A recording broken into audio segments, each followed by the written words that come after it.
اعوذ باللہ من الشیطان اللعین الرجیم بسم اللہ الرحمن الرحیم الحمد للہ الذی لا یبلغ مدحتہ القائلون ولا يحصي نعمه العادون ولا يؤدي حقه المجتهدون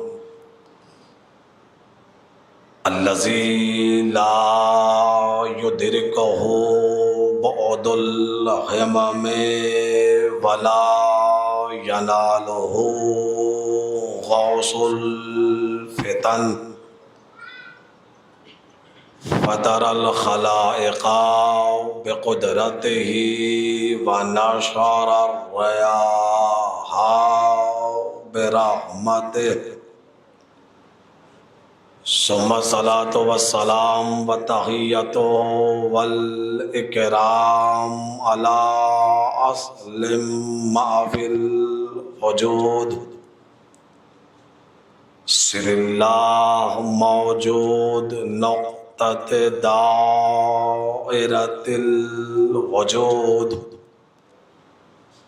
صاحب لواء الحمد والمقام المحمود سید المرسلین رحمت للعالمین ابی القاسم محمد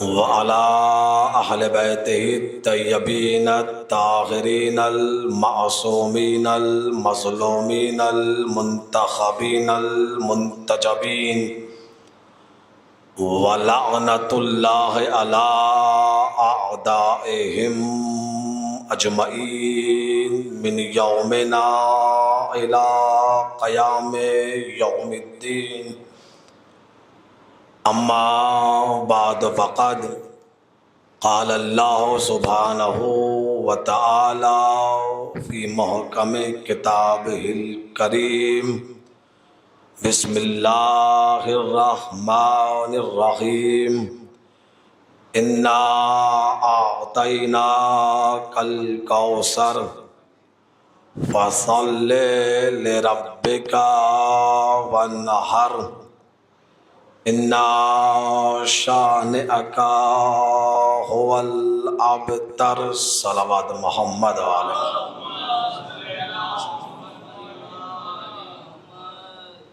اس بلند ترین صلوات پڑھ لیں محمد علیہ محمد صلی اللہ محمد حضرات گرامی قدر سورہ کوثر کے آیتوں کے زیر تحت اس سلسلے کی آج تیسری اور آخری گفتگو ہے اور مسلسل 2 دنوں سے آپ کی سماعت کے حوالے اس آیت کے ذیل میں معروضات پیش کرنے کی صحیح اور کوشش جاری ہے اور انشاءاللہ کوشش ہے کہ آج ہم اور آپ کسی نہ کسی نتیجے تک پہنچ جائیں اور مسلسل میں نے آپ کے سماعت کے حوالے جملہ کیا 2 دنوں میں کہ ویسے تو پورا قرآن ایک صلوات پڑھ لیں محمد آل محمد ویسے تو پورا قرآن اپنے ذات میں ایک معجزہ ہے اس کتاب کا ایک ایک لفظ اس کتاب کا ایک ایک حرف اس کتاب کی ایک ایک حرکت ایک ایک نقطہ معجزہ ہے اور معجزہ کیوں نہ ہو اس لیے کہ یہ کتاب کسی مخلوق کا کلام نہیں ہے بلکہ خالق کا کلام ہے دنیا کی یہ اکلوتی کتاب ہے آسمان سے نازل ہونے والی اس سے پہلے اور کتابیں نازل ہوئیں اور صحیفے نازل ہوئے لیکن کسی کتاب اور کسی صحیفے کے لیے ذات پروردگار نے اتنا بڑا چیلنج نہیں کیا کہ جتنا کھلا اور بڑا چیلنج قرآن کے لیے کیا۔ سورہ بقرہ کی آیت آپ کے پیش نظر ہے، آواز قدرت ہے، ان کنتم فی ریب مما نزلنا علی عبدنا فاتوا بسورۃ من مثلہ وادعوا شہداءکم من دون اللہ ان کنتم صادقین۔ اگر تم یہ سمجھتے ہو کہ یہ کتاب اللہ کی طرف سے نہیں ہے بلکہ محمد کسی انسان سے، کسی بشر سے لکھوا کر لاتے ہیں، تو پھر کھلا چیلنج ہے تمہارے لیے کہ جاؤ اس کتاب کے جیسی کوئی ایک سورہ بنا کر لے آؤ، وَادْعُوا شُهَدَاءَكُم مِّن دُونِ اللَّهِ إِن كُنتُمْ صَادِقِينَ، اور اللہ کے علاوہ تمہارے جتنے مددگار ہیں سب کو جمع کر لو، اگر تم اپنے دعوے میں سچے ہو تو اس کتاب کے جیسا کوئی ایک سورہ بنا کر لے آؤ۔ یہ دعوے توحید ہے کہ اس کتاب کے جیسا کوئی ایک سورہ بنا کر لے آؤ۔ غور کا اگر کریں آپ تو قرآن مجید میں بڑے سورے بھی ہیں اور چھوٹے سورے بھی ہیں۔ سورہ بقرہ کے جیسا بڑا سورہ بھی ہے اور چھوٹے سورے بھی ہیں، لیکن پروردگار نے کسی ایک خاص سورے کا نام نہیں لیا۔ اس نقطے پر آپ متوجہ ہو جائیں تو بس میں اگلے قدم پہ موضوع کی طرف انشاءاللہ گامزن ہو جاؤں۔ پروردگار نے کسی ایک خاص سورے کا نام نہیں لیا کہ سورہ بقرہ کا جواب لے کر آؤ، یا سورہ آل عمران کا جواب لے کر آؤ، یا اس سورے کا جواب لے کر آؤ۔ آواز دی سورے کا انتخاب تم خود کر لو، چاہو تو بڑے کا جواب لے آؤ، چاہو تو چھوٹے کا جواب لے آؤ۔ کچھ بات عرض کرنا چاہ رہا ہوں آپ کی بارگاہ میں، چاہو تو بڑے سورے کا جواب لے آؤ، چاہو تو چھوٹے سورے کا جواب لے آؤ، کسی کا جواب لے آؤ، وہ جواب ہو جائے گا۔ معلوم مزاج مشیت یہ ہے کہ جو اس کی طرف سے آتا ہے وہاں چھوٹے اور بڑے میں کوئی فرق نہیں ہوتا ہے۔ توجہ ہوئی ہے یا نہیں ہوئی ہے آپ کی؟ مزاج توحید اور نظام الہی یہ ہے کہ جو اس کی طرف سے آتا ہے اس میں چھوٹے اور بڑے میں کوئی فرق نہیں ہوتا ہے۔ جو بڑے کا مزاج ہوتا ہے وہی چھوٹے کا مزاج ہوتا ہے۔ توجہ ہے یا نہیں ہے آپ کی؟ جو بڑے کا مزاج ہوتا ہے وہی چھوٹے کا مزاج ہوتا ہے، جو بڑے کا علم ہوتا ہے وہی چھوٹے کا علم ہوتا ہے۔ اس لیے کہ جسے وہ اپنے کارخانے میں تراش کر ایک حسین تصویر بناتا ہے تو پھر اس کی تصویر میں کوئی فرق نہیں ہوتا ہے کہ یہ کم ہے یا زیادہ ہے، یہ بڑا ہے یا چھوٹا ہے۔ اس لیے کہ بڑا اور چھوٹا یہ ہمارے سمجھنے کے لیے ہے۔ کچھ بات عرض کرنا چاہ رہا ہوں، بڑا اور چھوٹا یہ ہمارے سمجھنے کے لیے ہے۔ اس کی بارگاہ سے جب اس نے ان 14 کے نور کو بنایا تو جو پہلے کا مزاج تھا وہی آخری کا مزاج تھا، اور یہی تو وجہ تھی کہ جب شام سے چل کر کچھ سوالات لے کر ایک ملعون میرے مولا کی بارگاہ میں پہنچا علی کے علم کا امتحان لینے کے لیے، تو میرے مولا نے کہا مجھ سے بعد میں پوچھنا، وہ میرا 3 سال کا بیٹا حسن بیٹھا ہوا ہے، صلوات محمد و آل محمد، وہ میرا 3 سال کا بیٹا حسن بیٹھا ہوا ہے، جا جو چاہے اس سے دریافت کر لے۔ آپ نے توجہ کی ہے نہیں کی ہے؟ 3 سال کا سن ہے میرے مولا حسن کا۔ سوال کرنے آیا مولا کی بارگاہ میں، مولا علی کی بارگاہ میں۔ علی نے کہا وہ میرا بیٹا بیٹھا ہوا ہے 3 سال کا، تجھے جو کچھ پوچھنا ہے جا کر اس سے دریافت کر لے۔ پہنچا میرے مولا حسن کی بارگاہ میں۔ اب لفظ جہاں سنے جاتے ہیں اور اس سے معنی چنے جاتے ہیں، لہذا مجھے اطمینان ہے کہ مجھے قیمت مل جائے گی۔ میرے مولا حسن کی بارگاہ میں پہنچا، 3 سال کے میرے مولا حسن نے آنکھیں اٹھائیں اور آنے والے کو دیکھا اور عجیب جملہ کہا، صرف جواب دوں یا سوال بھی بتاؤں؟ توجہ ہے یا نہیں ہے آپ کی؟ صرف تجھے جواب دوں یا جو سوال لے کر آیا ہے وہ بھی بتاؤ؟ یہ ساری چیزیں آپ کی سنی ہوئی ہے جس منزل پر میں لے کر آپ کو جانا چاہتا ہوں۔ اس نے کہا جب آپ کو سوال بھی پتا ہے تو سوال بھی بتا دیں۔ اب کئی سوال تھے اس کے، حق اور باطل کے درمیان کتنا فاصلہ ہے، مشرق اور مغرب کے درمیان کتنا فاصلہ ہے، زمین و آسمان کے درمیان، یہ ساری چیزیں آپ کی سنی، بس بہت جلدی سے میں آگے بڑھ جاؤں گا۔ حق اور باطل کے درمیان کیا فاصلہ ہے؟ میرے مولانا نے فرمایا بین الحق والباطل اربع اصابع، حق اور باطل کے درمیان 4 انگوش کا فاصلہ ہے، جو آنکھ سے دیکھو وہ حق ہے، جو کان سے سنو وہ باطل ہے۔ مشرق و مغرب جتنا سورج ایک دن میں سفر طے کر لیتا، زمین و آسمان بندے کی نگاہ چلی جاتی ہے، مظلوم کی آہ چلی جاتی ہے۔ یہ سارے جوابات دیے، اس کے بعد امام نے کہا تیرے سوال یہ ہیں کہ وہ 10 کون سخت چیزیں ہیں کائنات میں جو ایک دوسرے پر غالب اور بھاری ہیں؟ امام نے کہا فلک، سب سے کائنات میں مضبوط شے کا نام ہے پتھر، پتھر پہ مضبوط شے کا نام ہے لوہا، کیوں؟ لوہا پتھر کو توڑ دیتا ہے۔ لوہے پہ غالب ہے آگ، کیوں؟ آگ لوہے کو پگھلا دیتی ہے۔ آگ پہ غالب ہے پانی، کیوں؟ پانی آگ کو بجھا دیتا ہے۔ پانی پہ غالب ہے بادل، کیوں؟ پانی کو اڑا لے جاتا ہے۔ بادل پہ غالب ہے ہوا جو اسے لیے پھر رہی ہے۔ ہوا پہ غالب ہے وہ فرشتہ جو ہوا کو چلا رہا ہے۔ فرشتے پہ غالب ہے ملک الموت جو اس کی روح کو نکال لے گا۔ ملک الموت پہ غالب ہے موت، اس لیے کہ ایک دن ملک الموت بھی مارا جائے گا۔ اور موت پہ غالب ہے امر خدا، اور ہم ہیں اولو الامر۔ صلوات محمد آل محمد۔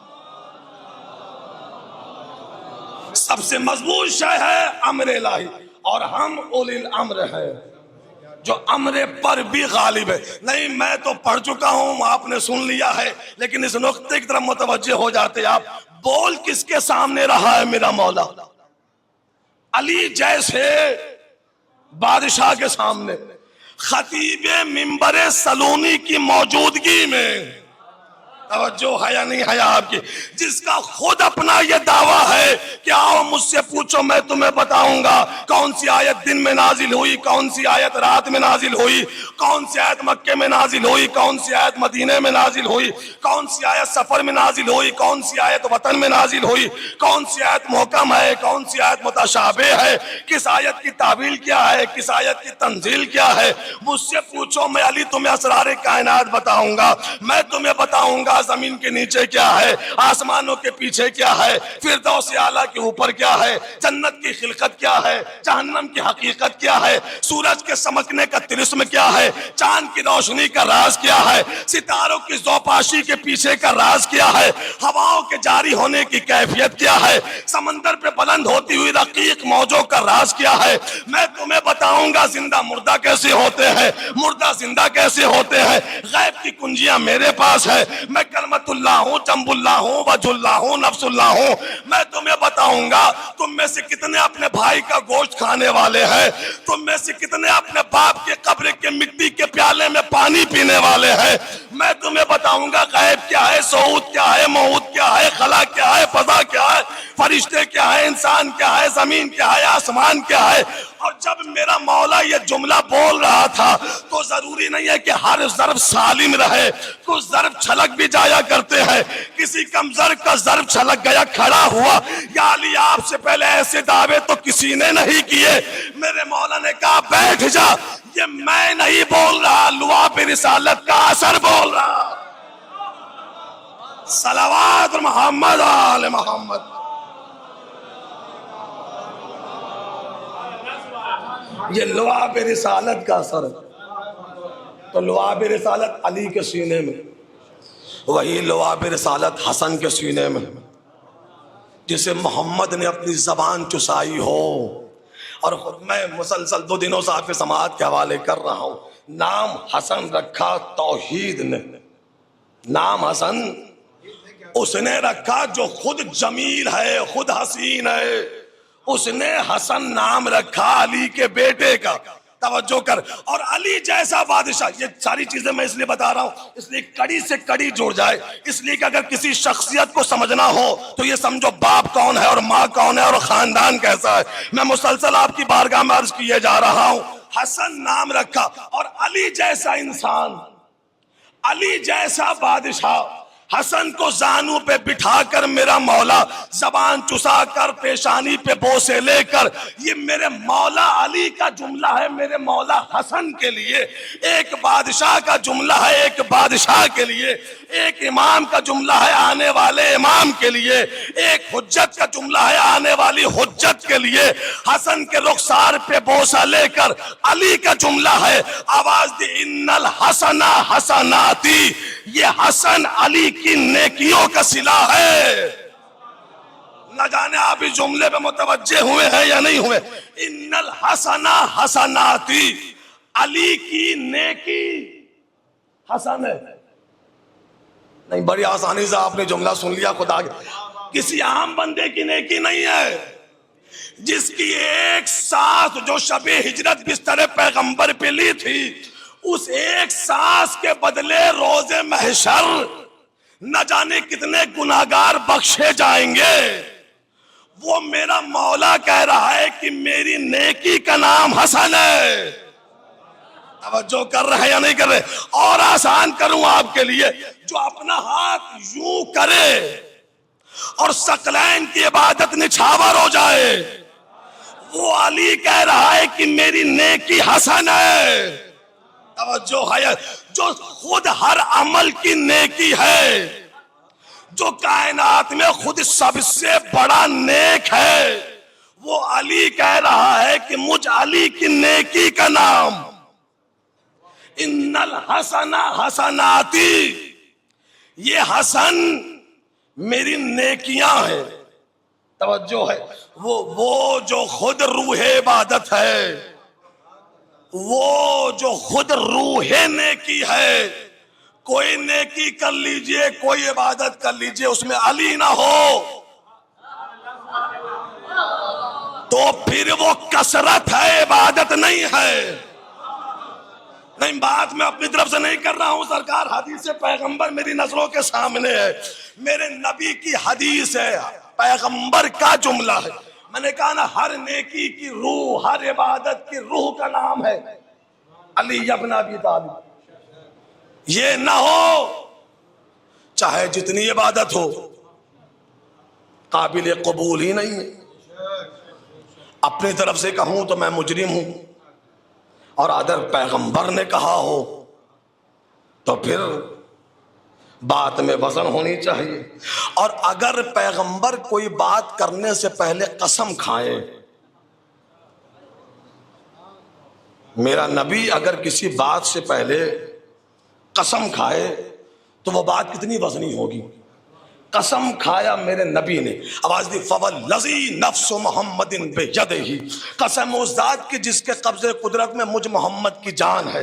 لو صلیت الف عام وصمت الف عام وغزوت الف غزوۃ وحججت الف عام وقرأت التوراۃ والزبور والانجیل والقرآن وعبدت اللہ مع کل نبی الف عام وغزوت مع کل نبی الف غزوۃ وحججت مع کل نبی الف حجۃ لم یکن فی قلبک حب علی فادخلک اللہ النار مع المنافقین. ترجمہ سنیا، لطف لے لیجئے. میرے نبی نے فرمایا لو صلیت الف عام وصمت الف عام وغزوت الف غزوۃ وحججت الف عام، اگر تو 1000 سال نمازیں پڑھ لے، ہزاروں سال روزے رکھ لے، ہزاروں جہاد کر لے، ہزاروں سال حج کر لے، وقرأت التوراۃ والزبور والانجیل والقرآن، تورات، زبور، انجیل، قرآن چاروں کتابوں کا قاری ہو جا، وعبدت اللہ مع کل نبی الف عام، ہر نبی کے ساتھ ہزاروں سال عبادتیں بھی کر لے، وغزوت مع کل نبی الف غزوۃ، ہر نبی کے ساتھ ہزاروں بار میدان جہاد میں بھی جائے، وحججت مع کل نبی الف حجۃ، ہر نبی کی قیادت میں ہزاروں حج کر لے، لم یکن فی قلبک حب علی، اگر تیرے دل میں علی کی محبت نہیں ہے فادخلک اللہ النار مع المنافقین.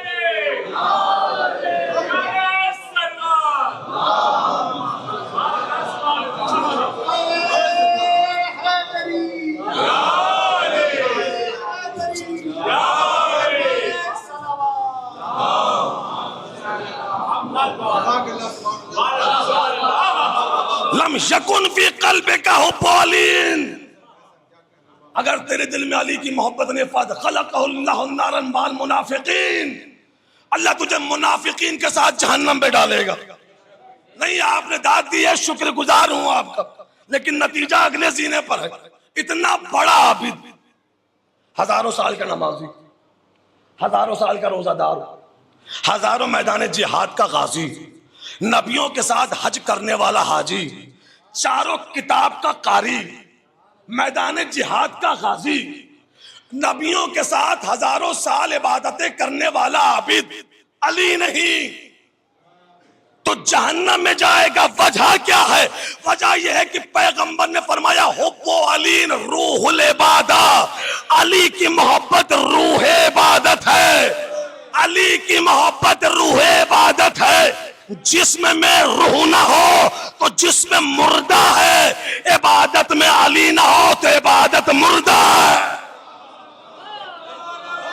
توجہ ہے یا نہیں ہے؟ آپ مولا آواز رکھے آپ۔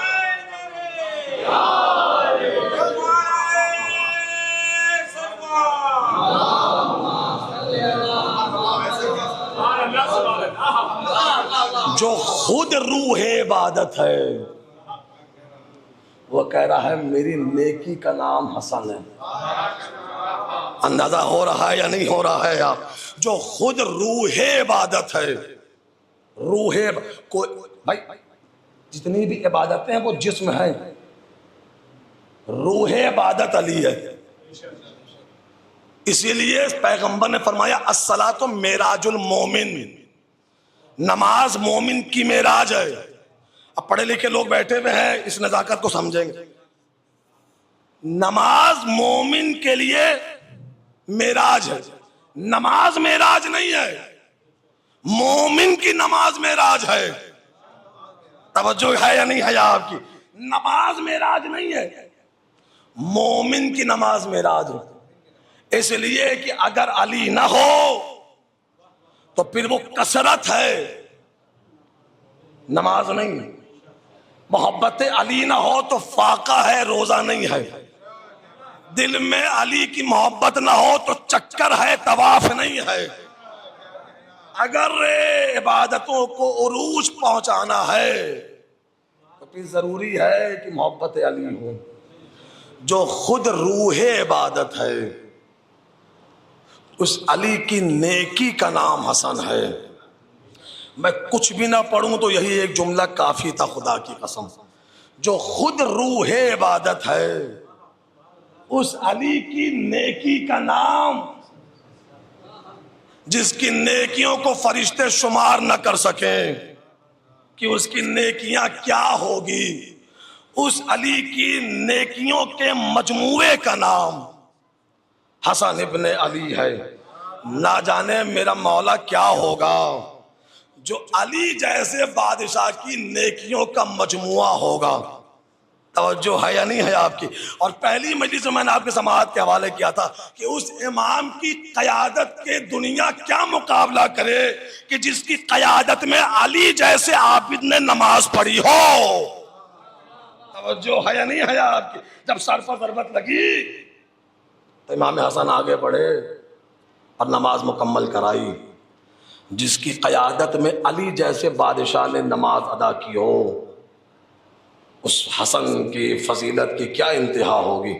اور کل جہاں پہ بات چھوڑی تھی میں نے آپ کی بارگاہ میں کہ جب عید کے دن رسول اسلام اپنی بات بھولے تو نہیں ہیں، ذہن میں ہے، عید کے دن کاندھے پر اٹھائے اور زلف دونوں بھائیوں کے ہاتھوں میں تھمائی، حسن کے ہاتھ میں اور حسین کے ہاتھ میں۔ زمانہ یہی کہتا رہا کہ یہ امن چاہتے تھے اور یہ جنگ چاہتے تھے، یہ تلوار نہیں چلائی، حسین نے جنگ کی، تلوار چلائی۔ رسول سے بڑا شجاع کائنات میں کوئی ہو سکتا ہے؟ رسول سے بڑا شجاع کائنات میں کوئی ہو سکتا ہے؟ کوئی ایسی جنگ دکھائیے جہاں پہ پیغمبر نے تلوار چلائی ہو۔ جو اس جملے پہ بول پڑے ہیں ان کا شکر گزار ہوں۔ ایک میدان دکھائیے کہ جہاں پہ پیغمبر نے تلوار چلائی ہو. اگر آپ کی نظر میں شجاعت کا معیار صرف تلوار چلانا ہے تو پھر آپ کے عقیدے کے مطابق نعوذ باللہ پیغمبر شجاع نہیں تھے. اس لیے کہ پیغمبر نے کسی جنگ میں تلوار نہیں چلائی، ہر جگہ علی تلوار چلاتے رہے. بات سمجھیے، مقصد کو پورا کرنا ہوتا ہے.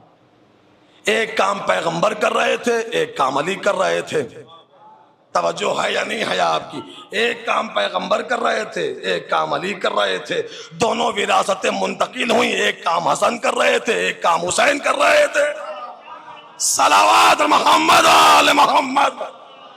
مولا آباد شاد رکھے آپ، مولا شاد آباد رکھے آپ.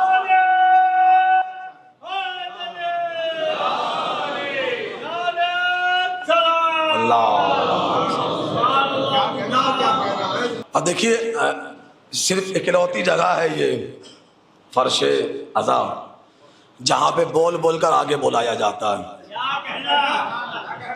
ورنہ آپ دنیا میں کہیں چلے جائیں لوگ پیچھے کرنے والے ملیں گے، آگے بلانے والا کوئی نہ ملے گا. اور آگے بیٹھنا چاہیے، اس لیے کہ آپ کے اگر اس شہر میں کوئی نواب صاحب ہو، کوئی بہت بڑے آدمی ہو، کوئی سیاسی آدمی ہو اور وہ دعوت دیں تو ہر پہنچنے والے کی خواہش ہوتی ہے کہ جب یہ پہنچے تو جو چیئر کی پہلی لائن ہے اس پر جا کر بیٹھے. کیوں؟ تاکہ دنیا کو معلوم ہو کہ یہ جو بلانے والے نواب صاحب ہیں ان سے ہمارا بڑا قریب کا رشتہ ہے. آگے بیٹھنے کی جستجو وہی کرتا ہے کہ جس کے لیے بلانے والے سے قریب ہونے کا جسے شوق ہو. جس فرش پہ آپ بیٹھتے ہیں وہ یہاں کے بھی سلطان ہیں، وہاں کے بھی سلطان ہیں. اور دنیا میں خدا کی قسم اس سے بڑا نہ مکتب ہے، نہ مدرسہ ہے، نہ اسکول ہے، نہ کالج ہے. اس لیے کہ دنیا میں آپ گھوم جائیے، جہاں جہاں علم بانٹا جا رہا ہے اور کائنات میں جو جو مرکز علم ہے، ہر مرکز علم پر کوئی نہ کوئی قید لگی ہوئی ہے. ہر مرکز علم پر کوئی نہ کوئی قید لگی ہوئی ہے. آپ پرائمری اسکول میں کسی 80 سال کے ضعیف کو لے کر چلے جائیں کہ ایڈمیشن کر لیجئے تو کہے گا آپ کا دماغ خراب ہو گیا. یہاں چھوٹی عمر کے بچے آتے ہیں، 80 سال کے ضعیف کو آپ یہاں لے آئے. کسی اسکول میں، کالج میں کسی 6 سال کے بچے کو لے کر چلے جائیں تو کہے گا آپ کو شعور نہیں ہے، تمیز نہیں ہے. یہاں بڑی عمر کے بچے آتے ہیں، آپ 6 سال کے بچے کو لے کر چلے جائیں. سرکاری اسکول میں بڑا باپ اپنا بیٹا نہیں بھیجتا ہے، بڑے اسکولوں میں غریب بچے کے غریب باپ کا بیٹا نہیں پڑھ سکتا ہے. مذہبی مدرسے میں غیر مذہب کا بچہ نہیں آتا ہے. تو جہاں جہاں علم بٹ رہا ہے ہر مرکز علم پر کوئی نہ کوئی قید لگی ہوئی ہے. کائنات کے اکلوتی یونیورسٹی کا نام ہے فرش عزا،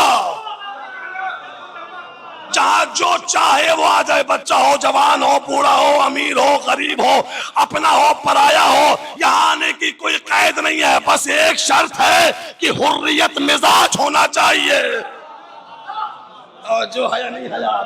اگر حریت مزاج ہے تو فرش عزا، عزائے حسین اس کے لیے ہے.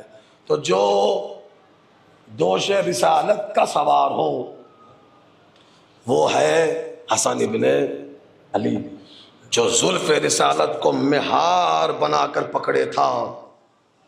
توجہ ہے یا نہیں ہے آپ کی؟ زلف، میں نے پہلی مجلس میں آپ کے سماعت کا حوالہ کہ ہم نے جسے بھی مانا ہے پیغمبر کی وجہ سے مانا ہے. اس لیے کہ قرآن یہ کہہ رہا ہے کہ وَمَا آتَاكُمُ الرَّسُولُ فَخُذُوهُ وَمَا نَهَاكُمْ عَنْهُ فَانْتَهُوا. جو محمد تمہیں دے دے اسے لے لو، جس سے روک دے اسے چھوڑ دو. ہم نے علی کو مانا ہے تو پیغمبر کی وجہ سے، حسن کو مانا ہے تو پیغمبر کی وجہ سے. ہم نے دیکھا کہ جسے پیغمبر اپنے شانے پر اٹھائے ہوئے ہیں اور جس کے ہاتھوں میں پیغمبر کی مہار ہے. اچھا ایک بات سمجھیے، پیغمبر نے جو امام حسن کو اپنے کاندھے پہ اٹھایا، حسن مجتبیٰ کو اپنے کاندھے پر میرے نبی نے اٹھایا، تو پیغمبر کا عمل ہے امت کے لیے سنت. تو حسن کو کاندھے پہ اٹھانا یہ ہے سنت سرکار. سوال یہ ہے کہ آج کا مسلمان سرکار کی اس سنت کو انجام کیسے دے گا؟ اس لیے کہ حسن مجتبیٰ تو آج ہے نہیں، اور حسن کو کاندھے پہ اٹھانا یہ ہے سنت سرکار. پیغمبر کی سنت ہے کہ حسن مجتبیٰ کو پیغمبر نے کاندھے پہ اٹھایا تھا. حسین کو پیغمبر نے کاندھے پہ اٹھایا تھا. تو آج کا مسلمان اس سنت کو انجام کیسے دے گا؟ اس لیے کہ حسن مجتبیٰ تو موجود ہے نہیں. تو اسلام کا ایک کلیہ سمجھیے، پڑھے لکھے لوگ میرے سامنے بیٹھے ہوئے ہیں، اسلام کا ایک کلیہ سمجھیے. اسلام کا کلیہ یہ ہے کہ اگر اصل نہ ملے تو نقل کو اپنا لو. اگر اصل نہ ملے تو نقل کو اپنا لو، تمہیں اصل کا ثواب ملے گا. حج پر جاتے ہیں، یہ چیز آپ کی سنی ہوئی ہے، حج پر جاتے ہیں، جب میں غفیر ہوتا ہے ہر ایک حجر اسود تک نہیں پہنچ پاتا، تو پھر کیا کرتا ہے؟ ہاتھ سے اشارہ کیا اور اپنی ہتھیلی کو چوم لیا. میں نے پوچھا کہ ہتھیلی کیوں چوما؟ ان کا آپ سمجھے نہیں، ہم نے ہتھیلی تھوڑی چومی ہے، چونکہ تھوڑی دیر کے لیے اس ہتھیلی کو نسبت تھی حجر اسود سے، ہم نے اس نسبت کو چوما ہے. آپ نے توجہ نہیں کی ہے، ہم نے شے کو بوسہ نہیں دیا ہے، ہم نے نسبت کو بوسہ دیا ہے. میں نے کہا پھر اسلام کا کلیہ سمجھے، اسلام میں شے کی قیمت نہیں ہے، نسبت کی قیمت ہے. توجہ ہے یا نہیں ہے آپ کی؟ اسلام میں شے کی قیمت نہیں ہے، نسبت کی قیمت ہے. ہم لکڑی کے بوسے نہیں لیتے، چونکہ تابوت کو نسبت حسن سے ہے. جو ہے یا نہیں ہے آپ کی؟ اسلام کا کلیہ یہ ہے، ایک مزاج سمجھے کہ پیغمبر نے حسن مجتبیٰ کو اپنے کاندھے پہ اٹھایا. آج حسن مجتبیٰ تو ہے نہیں، تو اس سنت کو انجام کیسے دیا جائے؟ اسلام کا دوسرا کلیہ یہی ہے کہ اصل نہ ملے تو نقل کو اپناؤ، تمہیں اصل کا ثواب ملے گا. آج حسن نہیں ہے، حسن کا تابوت ہے، کاندھے پہ اٹھاؤ گے سنت سرکار انجام پاؤ گے. صلوات محمد آل محمد. جو پیغمبر دے وہ ہمارے لیے دین ہے، وہ ہمارے لیے اسلام ہے. ہم نے مولا علی کو مانا تو پیغمبر کی وجہ سے، امام حسن کو مانا تو پیغمبر کی وجہ سے، امام حسین کو مانا تو پیغمبر کی وجہ سے. چونکہ پیغمبر نے فہرست دی تھی کہ میرے بعد کون ہوگا اور اس کے بعد کون ہوگا اور اس کے بعد کون ہوگا اور اس کے بعد کون ہوگا، نام ماں ولدیت. اور ابھی میں نے آپ کی سماعت کے حوالے جملہ کیا نا کہ اس گھرانے میں بڑے اور چھوٹے میں فرق ہوتا ہی نہیں. مزاج قرآن یہی ہے اور اس گھر کا بھی مزاج یہی ہے، بڑے اور چھوٹے میں کوئی فرق نہیں ہوتا. یہ ہمارے گھر کا دستور ہے کہ یہ بڑا ہے اور چھوٹا ہے، اور اس کی عقل بھی چھوٹی ہے اور اس کی عقل بڑی. یہ حجت خدا ہے. جو پہلے کا مزاج ہوگا وہی آخری کا مزاج ہوگا. اور مزاج سے مزاج آپ دیکھ لیجئے، جب پیغمبر نے تبلیغ کرنا شروع کیا تو کفار قریش ابو طالب کے پاس آئے اور آ کے کہا کہ اپنے بھتیجے سے کہہ دو کہ باز رہے. جب پیغمبر کے سامنے یہ جملہ پہنچا تو میرے نبی نے کیا فرمایا؟ ان سے کہہ دیجئے کہ اگر یہ میرے ایک ہاتھ پر سورج رکھ دیں اور ایک ہاتھ پر چاند رکھ دے پھر بھی میں تبلیغ رسالت سے قدم پیچھے. صلوات پڑھ لیں محمد و آل محمد.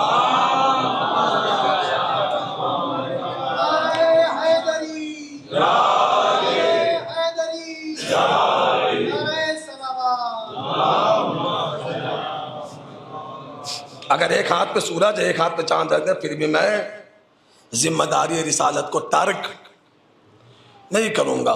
تو مزاج پیغمبر کیا ہے کہ کائنات قدموں میں آ جائے وہ ٹھوکر سے مار دیں گے، اسلام کا سودا نہیں ہو سکتا. نہیں، میں کچھ بات عرض کرنا چاہ رہا ہوں، خدا کرے کہ پہنچ جائے آپ تک. پیغمبر نے کیا کہا؟ میرے ایک ہاتھ پہ سورج اور ایک ہاتھ پہ چاند رکھ دیا جائے پھر بھی میں تبلیغ رسالت نہیں چھوڑوں گا.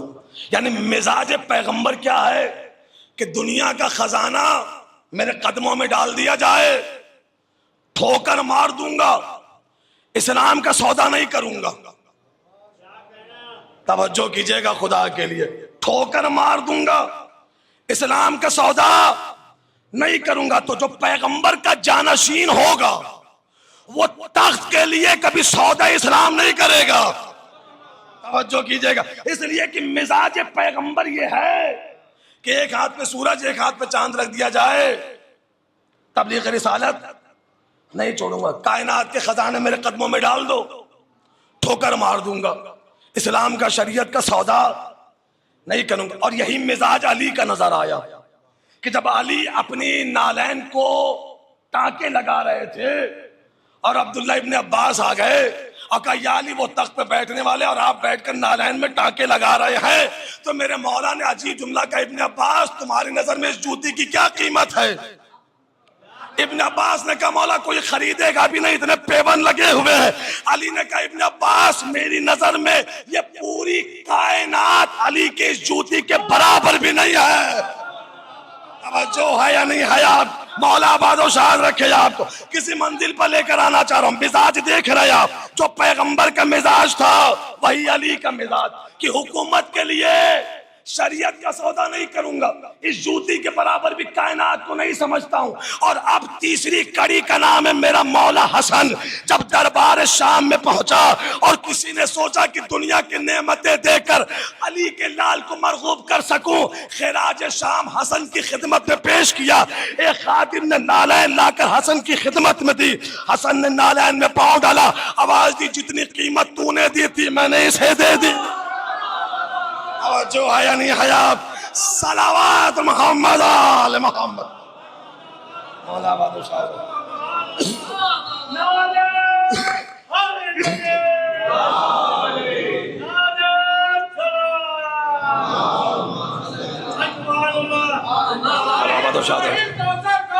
حیدر حیدر ہے ماشاء اللہ.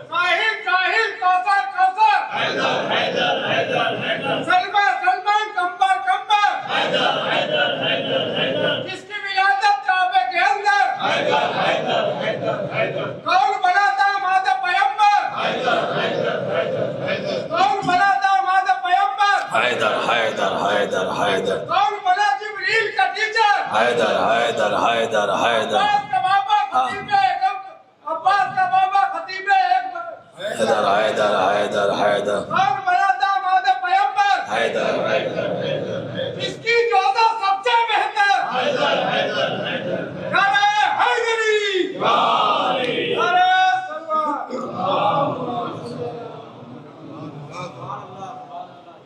یہ جو تو نے دولتیں دی ہیں, یہ نالین لانے والا اس کے حوالے کر دی. مزاج دیکھ رہے ہیں آپ, جو محمد مصطفیٰ کا مزاج وہی علی مرتضیٰ کا مزاج, وہی حسن مجتبیٰ کا مزاج.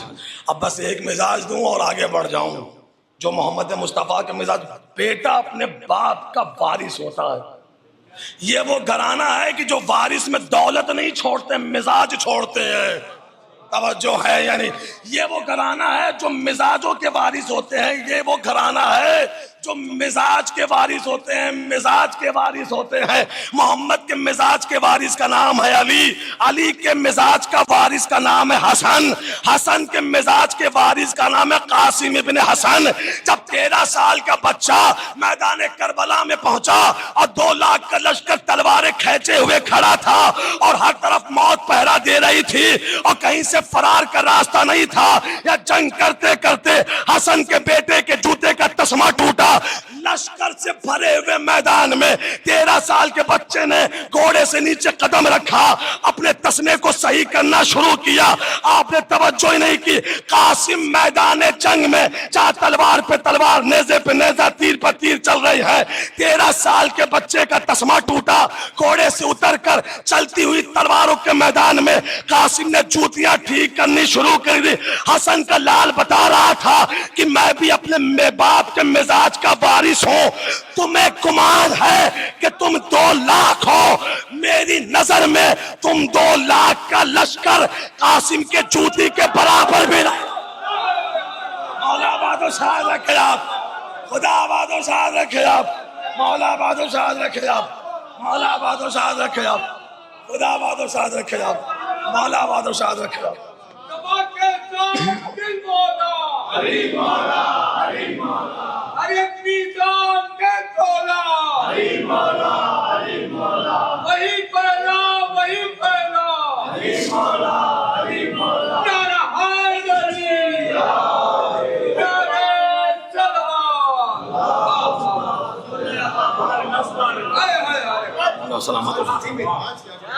یہ مزاج کے وارث ہوتے ہیں. جو پیغمبر کا مزاج وہی علی کا مزاج، جو علی کا مزاج وہی حسن کا مزاج، جو حسن کا مزاج وہی قاسم ابن حسن کا مزاج، جو علی کا مزاج وہی حسین ابن علی کا مزاج۔ یہ مزاج کے وارث ہیں، مزاج کے وارث۔ ہم نے قرآن پڑھا ہے کہ جو پیغمبر تمہیں دے دے اسے لے لو، جس سے روک دے اسے چھوڑ دو۔ اپنی فکر کو اسلام نہ بناؤ کہ میرا علم یہ کہتا ہے، اور میری تحقیق یہ کہتی ہے، اور میرا مطالعہ یہ کہتا ہے، اور میری جستجو یہ کہتی ہے۔ تمہاری فکر کا نام اسلام نہیں ہے، اسلام نام ہے اطاعت محمد مصطفیٰ کا۔ جو یہ دے دے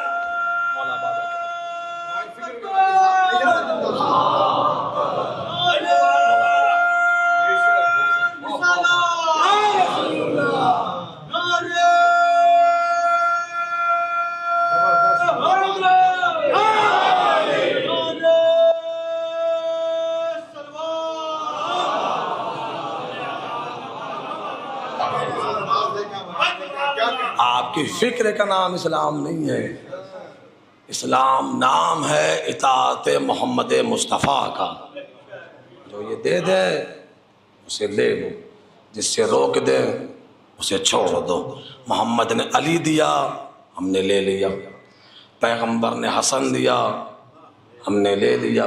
میں نے کل بھی آپ کے سماعت کے حوالے کیا تھا کہ میں نے بڑا سوچا ہے اس نقطے کے اوپر اور اس مرحلے کے اوپر کہ آخر اتنا کھلا ہوا اعلان اور اتنی کھلی ہوئی فضیلتیں اہل بیت کی پیغمبر بتاتے رہے، سناتے رہے، دکھاتے رہے، امت نے قبول کیوں نہیں کیا؟ تو کل بھی آپ کے سماعت کے حوالے کیا تھا کہ اس کی ایک بنیادی وجہ جو میری سمجھ میں آئی وہ یہی ہے کہ چونکہ مسلمانوں نے محمد مصطفیٰ کو نہیں پہچانا۔ محمد مصطفیٰ کی معرفت ہو جاتی تو پھر دنیا علی کا انکار کبھی نہ کرتی۔ اور دیکھ لیجئے جسے محمد کی معرفت ہے وہ علی کو کبھی نہیں چھوڑتا ہے۔ توجہ ہے یا نہیں ہے آپ کی؟ معرفت مصطفیٰ ہے تو ہو نہیں سکتا کہ دل میں علی نہ ہو، معرفت مصطفیٰ ہے تو ہو نہیں سکتا ہے کہ دل میں حسن نہ ہو۔ اس لیے کہ یہ سارے سلسلے جڑے ہوئے ہیں پیغمبر سے۔ ہم جس بھی فضیلت کو حسن کے مانتے ہیں وہ قول پیغمبر سے مانتے ہیں۔ پیغمبر نے فرمایا کہ یہ جنت کے جوانوں کے سردار ہیں تو ہم نے مانا ہے۔ پیغمبر نے فرمایا کہ جو حسن سے محبت کر رہا ہے گویا اس نے مجھ سے محبت کی، اس لیے ہم مان رہے ہیں۔ ہمارا مرکز، ہمارا محور ذات پیغمبر ہے۔ غلطی مسلمانوں سے یہ ہوئی کہ امت نے پیغمبر کو نہیں سمجھا۔ امت نے سمجھا کہ جتنی دیر وحی ہو رہی ہے اتنی دیر نبی ہے، سلسلہ وحی ختم، پھر وہ ہمارے جیسا عام بشر ہے۔ اگر پیغمبر کو ہر آن امت نے رسول سمجھا ہوتا تو پھر یہ ساری جو غلطیاں امت میں ہو رہی ہیں وہ کبھی نہ ہوتی۔ اگر پیغمبر نے سمجھ لیا ہوتا کہ یہ ہر وقت رسول ہے تو جس وقت محمد نے اپنی زبان حسن کے دہن میں دی تھی تو امت سمجھ جاتی کہ یہ محمد کی زبان نہیں، رسالت کی زبان ہے۔ توجہ ہے یا نہیں ہے آپ کی؟ جس وقت پیغمبر نے حسن کو زانو پر بٹھایا تھا، اٹھایا تھا، امت سمجھ جاتی کہ یہ نواسے کی محبت میں نانا کی طرف سے کیا ہوا عمل نہیں ہے بلکہ رسالت ہے جو امامت کے ناز اٹھا رہی ہے۔ یہ ہر وقت رسول ہے، ہر آن رسول ہے، ہر گھڑی رسول ہے، ہر لمحہ رسول ہے، ہر وقت رسول ہے۔ بلکہ کہوں وما محمد الا رسول، یہ رسول کے سوا کچھ ہے ہی نہیں، یہ صرف رسول ہے۔ یہ جو بھی کر رہا ہے وہ بحیثیت رسول کر رہا ہے۔ اگر کسی کو دیکھ کر خطبہ چھوڑ کر اور ممبر چھوڑ کر کسی کو اٹھا کر واپس ممبر پہ بیٹھ کر خطبہ جاری کر رہا ہے تو یہ نواسے کی محبت میں نہیں کر رہا ہے، یہ حکم الہی کے تحت عمل ہو رہا ہے۔ دیکھیں مسئلہ یہی ہے کہ امت نے سمجھا کہ ہم بھی انسان وہ بھی انسان، لہذا ہم جیسے محبت کرتے ہیں رشتوں سے، ویسے یہ بھی محبت کرتا ہے، ہم بھی رشتے میں مبالغہ کرتے ہیں، لہذا یہ بھی، اور الزام لگا پیغمبر کے اوپر، اور اللہ کو صفائی دینی پڑی قرآن میں کہ تمہارا صاحب نہ بھڑکا ہے نہ گمراہ ہوا ہے۔ لوگوں نے کہا تھا کہ بھائی کی محبت میں استغفر اللہ کچھ بھی بیان کر دے رہے ہیں، نتیجہ کیا ہوا؟ چونکہ پیغمبر کی معرفت نہیں تھی، انہوں نے سمجھا جیسے ہم انسان ویسے یہ بھی انسان ہے۔ ٹھیک ہے آپ انسان ہیں، وہ بھی انسان ہے، لیکن اپنی حقیقت تھوڑا قرآن میں پڑھ لیا ہوتا کہ تمہیں قرآن نے کن لفظوں سے یاد کیا ہے، اور قرآن نے کہا ان الانسان لظلوم کفار، ان الانسان لکفور مبین، خلق الانسان ضعیفا، واللہ اخرجکم من بطون امہاتکم لا تعلمون شیئا۔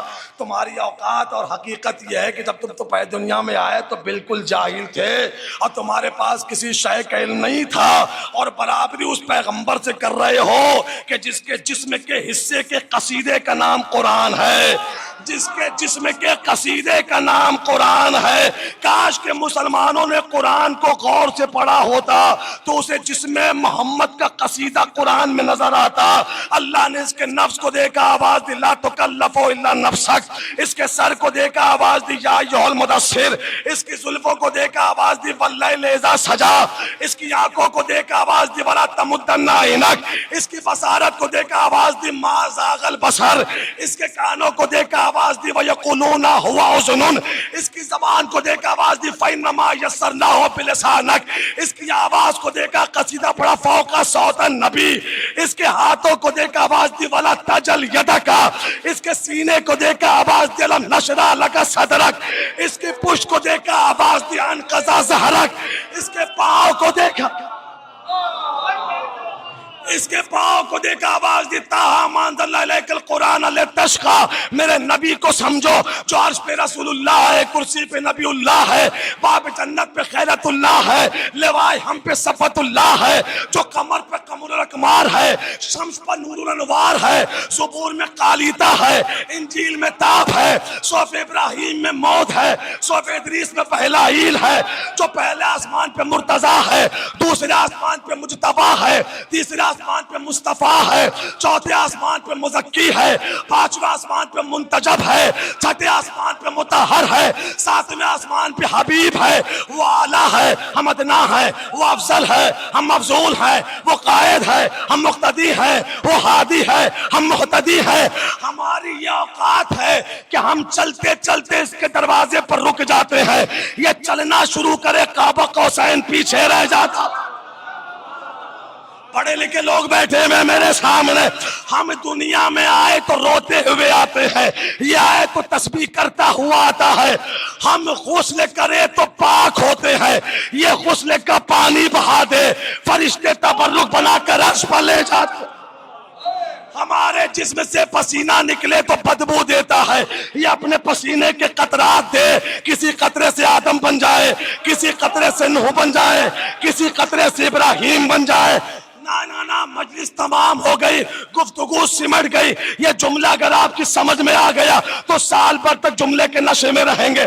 یہ میرا آپ کا وعدہ ہے، آدم میرے نبی کا پسینہ، نوح میرے نبی کا پسینہ، ابراہیم میرے نبی کا پسینہ، موسیٰ میرے نبی کا پسینہ۔ پھر گھر جا کر سوچنا، جس کے پسینے کے قطرے کا نام نبوت ہے اس کے خون کا نام حسن ہے۔ مولا آباد و شاد رکھے آپ، خدا آباد و شاد رکھے آپ، مولا آباد و شاد رکھے آپ، خدا آباد و شاد رکھے آپ۔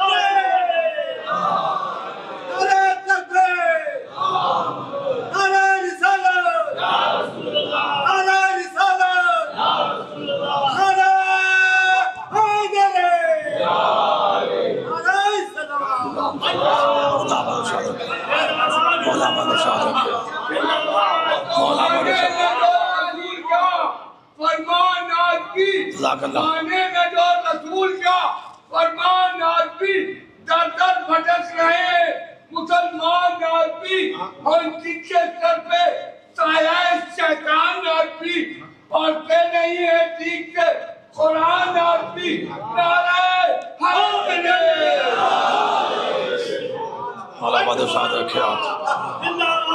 جس کے پسینے کے قطرے کا نام نبوت ہو، اس کے خون کا نام حسن ہے۔ نہیں توجہ، پڑھا لکھا مجمع بیٹھا ہوا میرے ساتھ، جس کے پسینے کا نام نبوت ہو اس کے خون کا نام حسن ہے۔ پسینہ پسینہ ہوتا ہے، خون خون ہوتا ہے، خون رسالت ہے حسن، خون رسالت ہے حسین۔ آپ ذرا سوچیں، جو میدان مباہلہ میں فرزند پیغمبر بن کے گیا ہو، جو توحید پر گواہ بن کر گیا ہو، جو مصداق آیہ تطہیر ہو، جو مصداق آیہ مودت ہو، جو مصداق سورہ کوثر ہو، جو مصداق آیہ مباہلہ ہو، جس کی رگوں میں پیغمبر کا خون ہو، جو قلم کی نوک سے وہ کام کر دے، جو بڑا بڑا لشکر، انسان نہیں، بڑے بڑے لشکر صدیوں میں نہ کر سکیں، حسن ابن علی نے ایک دستخط سے کر دیا۔ ٹھوکر میں ہے تیرا یہ تخت و تاج، ٹھوکر میں ہے تیری دنیا، لے جا حسن کی بارگاہ سے، لیکن حسن کبھی اسلام کا سودا نہیں کرے گا۔ مجبوری یہ ہے کہ ہم نے امامت کے معنی صرف سمجھا ہے جو تلوار چلائے، ہماری مجبوری ہے، عالم اسلام کی مجبوری ہے۔ حجت خدا مقصد کے تحت دنیا میں آتا ہے، مقصد کے تحت۔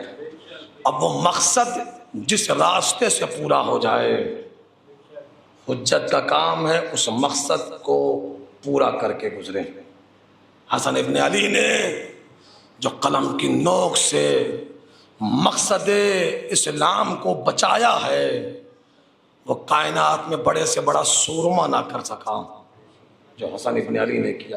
بغیر تلوار چلائے ہوئے، تلوار چلا کر جنگ جیتنا اور ہوتا ہے، بغیر تلوار چلائے ہوئے قلم کی نوک سے حسن ابن علی نے وہ جہاد کیا کہ باطل منہ کے بل گر پڑا، اور مجبور اتنا ہو گیا کیا کیا شرطیں، میں بس گفتگو تمام ہو گئی، کیا کیا شرطیں رکھ دی میرے مولا حسن نے۔ پہلی شرط یہ ہے کہ آج کے بعد قرآن و سنت پہ عمل کیا جائے گا۔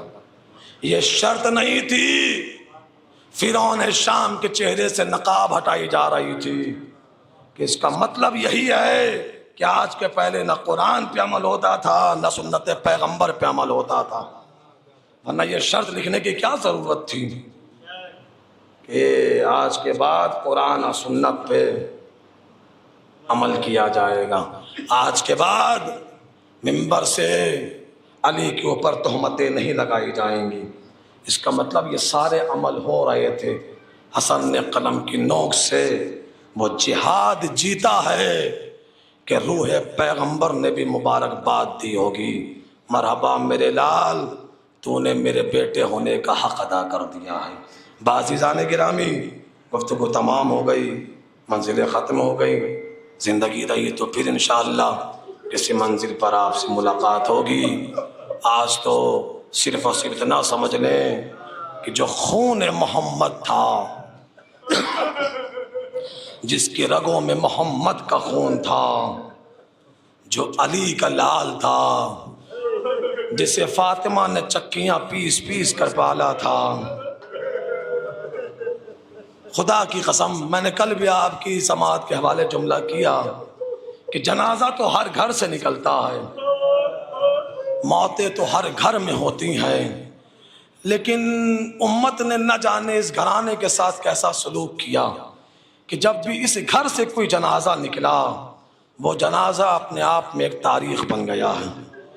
دنیا انسانیت میں پہلا جنازہ ہے حسن بن علی کا، جو گھر سے قبرستان گیا اور قبرستان سے پھر گھر واپس لوٹ کر آیا۔ تاریخ بشریت میں اس کی مثال نہیں ملتی ہے کہ کوئی ایسا جنازہ ہو جو گھر سے گیا ہو اور پھر قبرستان سے واپس گھر آیا ہو. میں نے کہا نا ہم نے تو 1400 سال کے بعد سنا ہے کہ حسن کے کلیجے کے ٹکڑے کٹ کٹ کر باہر آ رہے تھے. کلیجہ تھا حسین بن علی کا کہ جنہوں نے اپنے بھائی کے جگر کے ٹکڑوں کو اپنے تشت میں دیکھا تھا. امت کو نہ جانے پیغمبر کے گھرانے سے کیسی نفرت تھی. میں نے تو یہی دیکھا کہ جسے پیغمبر جتنا چاہتے تھے امت نے اسے اتنا تڑپا تڑپا کر شہید کیا. یہ جملہ جو بزرگان سمجھ گئے ہیں ان کے رونے کے لیے کافی. پیغمبر جسے جتنا چاہتے تھے امت نے اسے اتنا تڑپا تڑپا کر شہید کیا. سب سے زیادہ اپنی بیٹی سے محبت تھی. اتنا ظلم کیا کہ بیٹی کو باپ کے بعد کہنا پڑا صبت علیہ مصائب لو انہا. بابا جو مصیبتیں آپ کے بیٹی پر ڈھائی گئی ہیں تاریخ میں ایسی مصیبت کسی پر نہیں ڈھائی گئی ہے. علی کو چاہتے تھے سر پر ضربت لگائی گئی. جس حسن کو پیغمبر لعاب چساتے تھے اور جس سینے میں لعاب رسالت تھا امت نے اس کلیجے کو زہر سے کاٹ کاٹ کر چھلنی چھلنی کر دیا. جزاک اللہ خیرن جزا. 6 یا کم از کم 7 مرتبہ میرے مولا کو زہر دیا گیا. لیکن جو شب 28 زہر دیا گیا اس زہر کے بارے میں علماء مقاتل نے عجیب جملہ لکھا ہے کہ اگر اس زہر کی ایک چٹکی کسی دریا میں ڈال دی جاتی تو ساری دریا کا پانی زہریلا ہو جاتا اور دریا میں رہنے والی مخلوق مر جاتی. وہ زہر میرے مولا حسن کو دیا گیا. ادھر کلیجے میں زہر کا اترنا تھا یا دونوں ہاتھ کلیجے پہ رکھا بقیہ کا رخ کیا رو کر کہا ماں تیرے بیٹے کو زہر دے دیا گیا. جزاک اللہ خیرن جزا. حسین جیسا بھائی تشت لے کر آگے بڑھے. کلیجے کے ٹکڑے کٹ کٹ کر حسین کے سامنے تشت میں گرنے لگے. ابھی حسین تشت سنبھالے ہوئے تھے. جملہ سمجھنے کی کوشش کیجیے گا جتنے نوجوان بیٹھے ہوئے ہیں آپ کو غیرت کا واسطہ جملہ سمجھیے گا. ابھی کلیجہ پکڑے ہوئے حسن بیٹھے تھے اور خون کی قے ہو رہی تھی یا کسی نے آ کر بتایا کہ زینب آ رہی ہے. حسن نے کہا بھائی حسین جلدی سے تشت کو ہٹا لو. میں نہیں چاہتا میرے جگر کے ٹکڑے میری بہن زینب دیکھے. میں کہوں گا مولا سرا کربلا کے میدان میں آئیے. 70 قدم کی دوری ہوگی. شمرے کا خنجر ہوگا حسین کا گلا ہوگا. جزاک اللہ خیرن جزا. مولا آپ کے پرسے کو قبول فرمائے. بی بی زہرا آپ سے راضی اور خوشنود ہوں. ایک طرف سے زینب عالیہ مقام ایک طرف سے جناب کلثوم بھائی سے لپٹ گئی. زینب نے رو کر کہا بھیا تم نے بھی ساتھ چھوڑ دیا. اماں دنیا سے رخصت ہو گئی. بابا کے سر پر ضربت لگی. آج امت نے آپ کو بھی زہر دے دیا. زینب کی پیشانی پہ بوسہ لیا.